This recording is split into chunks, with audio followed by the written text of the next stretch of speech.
My name's Elaine, and my thought for Easter Saturday, Holy Saturday, is about miracles. Miracles, by definition, of course, are extremely rare, and the biggest one was Jesus being buried on Good Friday and rising from the dead that very first Easter Sunday. Through taking medical aid to Bosnia throughout the war there, I've seen many miracles, and I just wanted to share 3 of them with you this morning. The first one was Good Friday. We had a message that a young boy of 15 with haemophilia needed factor 8.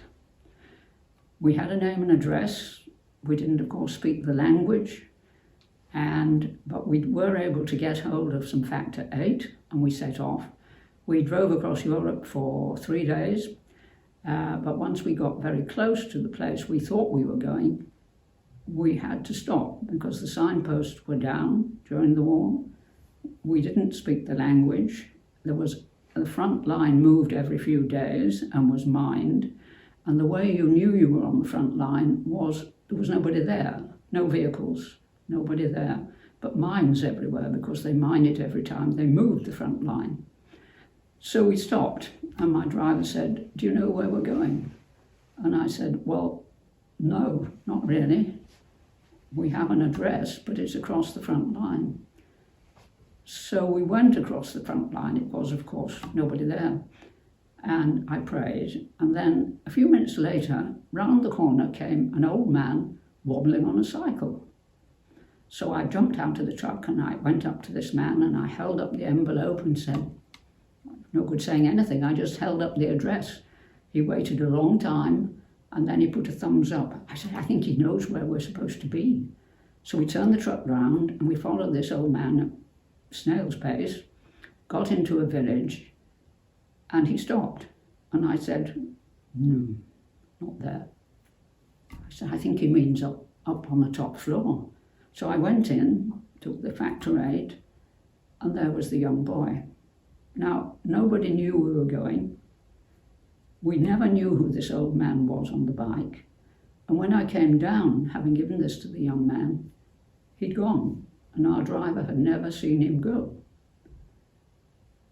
Was he an angel? Many people thought he was. Our driver was looking to see for me, and he just never saw him go.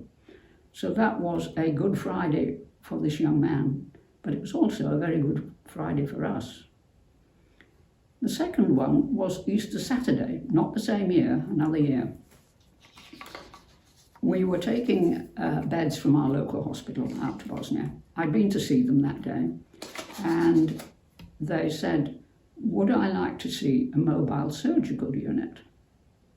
Yes, I would like to see that. It was absolutely brilliant. It was an operating theatre on wheels, never been used, bought by the NHS. So, of course, I admired it and said, "Well, of course, we can't afford it. How much is it?" And they said, £60,000. Well, of course, we hadn't got any money. So I went home. But when I got home, on the doorstep was an envelope. And I opened this envelope, and inside was an anonymous cheque for £20,000. So I set off back to the hospital rapidly and said, "Could you come down in money?" And I said, "It's a charity going out to Bosnia." And they said, "Well, yes." I waited. An hour later, they came back. They said, "We can go down." I said, "How far can you go down?" They went down to £20,000. So that day, we bought this wonderful mobile surgical theatre. We drove it out to Kosovo, and it looked after 3,000 refugees in the fields throughout the war. And at the end of the war, because Muslims and Croats were fighting, both of them used it on different days. So that was absolutely amazing.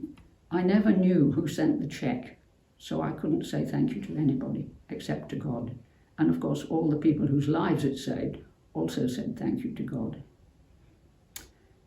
Easter Sunday, on a different Easter, we were again lost, and we accidentally followed a convoy which ended up in a Russian compound. It was freezing cold, and there was snow on the ground. And they arrested me and marched me at gunpoint to the barracks. I knew the Russians were Orthodox Christians, so I tried saying Jesus, Christ, my cross, which I was wearing, no. So we sat there and shivered for 3 hours. And then another soldier came in and he turned on a very ancient black and white television screen in the corner.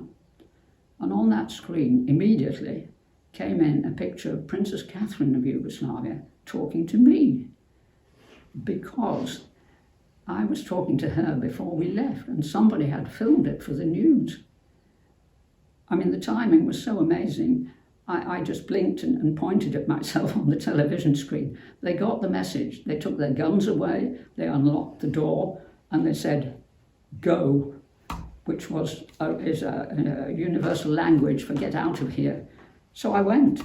I went back to the truck, and I'd waited with those guns just 3 hours, not 3 days like Jesus waited in the tomb. Jesus rose from the dead on Easter Sunday, and I felt in a very minor way that I too had risen that Easter Sunday. Easter is a wonderful time of expectation and hope. So let's thank God for Easter. God bless you all.